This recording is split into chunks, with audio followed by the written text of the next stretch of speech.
नमस्कार। आज हम एक बड़े ही दिलचस्प सवाल की गहराई में उतरने वाले हैं। ये जो भविष्यवाणियां होती हैं, आखिर इनकी व्याख्या की कैसे जाती है? और इसे समझने के लिए हम चलेंगे 20वीं सदी की शुरुआत में और देखेंगे एक लेखक पंडित गंगा प्रसाद उपाध्याय के तर्क।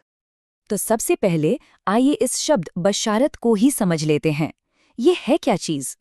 लेखक पंडित गंगा प्रसाद उपाध्याय के मुताबिक इसका सीधा सा मतलब है एक शुभ संदेश। और जब हम पैगंबरी की बात करते हैं तो इसका मतलब हो जाता है एक ऐसी भविष्यवाणी जो किसी नबी के आने से सदियों पहले कर दी गई हो। और यहीं से वो सवाल खड़ा होता है जो सच कहूं तो सदियों से बहस का मुद्दा रहा है। क्या ये वाकई मुमकिन है कि एक धर्म के ग्रंथ में किसी दूसरे धर्म के संस्थापक के आने के संकेत छिपे हों? तो चलिए इस पड़ताल में हम कुछ ऐसे ही मशहूर दावों को और उन पर पंडित उपाध्याय के तर्कों को एक एक करके देखते हैं। हमारा पहला मामला जुड़ा है महात्मा बुद्ध से। एक ऐसा दावा जिसे एक बड़ी भविष्यवाणी के तौर पर पेश किया जाता है। तो दावा कुछ यूं है कि महात्मा बुद्ध ने अपने आखिरी पलों में अपने शिष्य नंद से कहा था कि मेरे बाद भी एक और बुद्ध आएंगे जो मित्रैया या मैत्रेय के नाम से जाने जाएंगे। अब कुछ लोग इसकी व्याख्या पैगंबर मोहम्मद के लिए एक भविष्यवाणी के तौर पर करते हैं, शायद इसलिए क्योंकि मैत्रेय का मतलब है दयालु और पैगंबर मोहम्मद का एक टाइटल था रहमतुल लिल आलमीन, यानी दुनिया के लिए दया। लेकिन क्या ये दावा इतना सीधा है? जब लेखक इसकी परतें खोलते हैं तो वो कुछ ऐसे जरूरी सवाल उठाते हैं जो हमें सीधे इस बात के संदर्भ यानी कॉन्टेक्स्ट पर सोचने को मजबूर कर देते हैं। देखिए, लेखक सबसे पहली और सबसे बड़ी चीज जो सामने रखते हैं वो है वक्त का फासला। महात्मा बुद्ध और पैगंबर मोहम्मद के बीच कोई 100-200 साल नहीं, बल्कि लगभग 1100 साल का फासला था।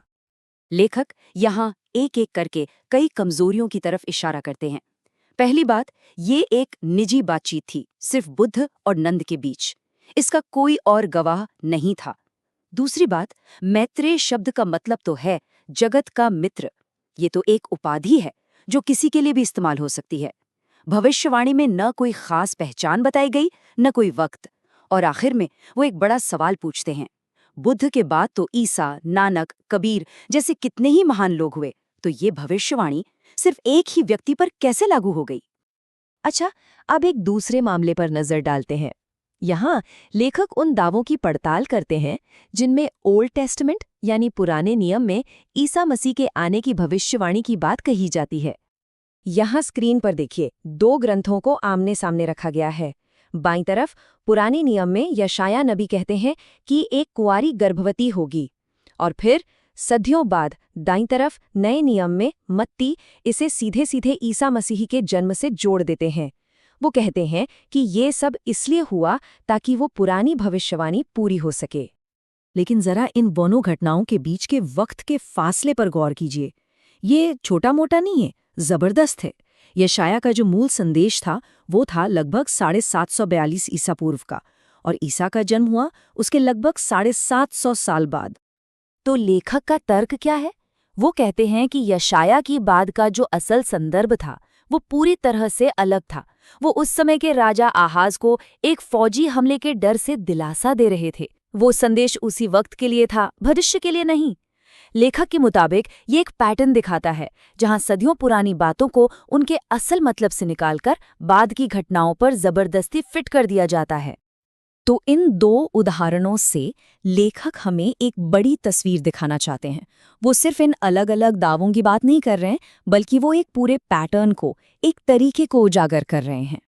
उनका जो मुख्य तर्क है वो ये है कि ये असल में भविष्य बताने वाली भविष्यवाणियां हैं ही नहीं, बल्कि ये किसी घटना के हो जाने के बाद पुराने ग्रंथों में जाकर उसके लिए सबूत ढूंढने की कोशिशें हैं।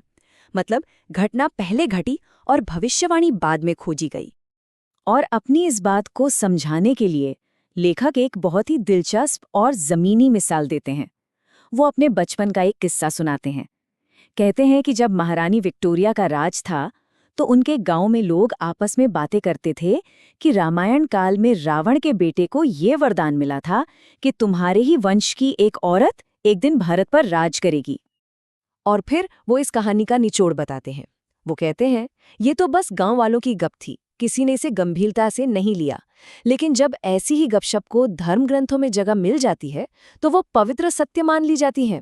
वो कहते हैं कि इसी तरह असलियत पीछे छूट जाती है और मनगढ़ंत बातें सच बन जाती हैं। तो इस पूरी पड़ताल और इस सारे विश्लेषण के बाद लेखक का आखिरी फैसला क्या है?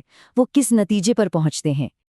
वो अपने फैसले को बड़े तीखे, बड़े चुटीले अंदाज में सामने रखते हैं। वो इन तथाकथित भविष्यवाणियों को कहते हैं गप्पों की स्वादिष्ट चटनी, जिसे लोग मजे ले लेकर सुनते और सुनाते हैं।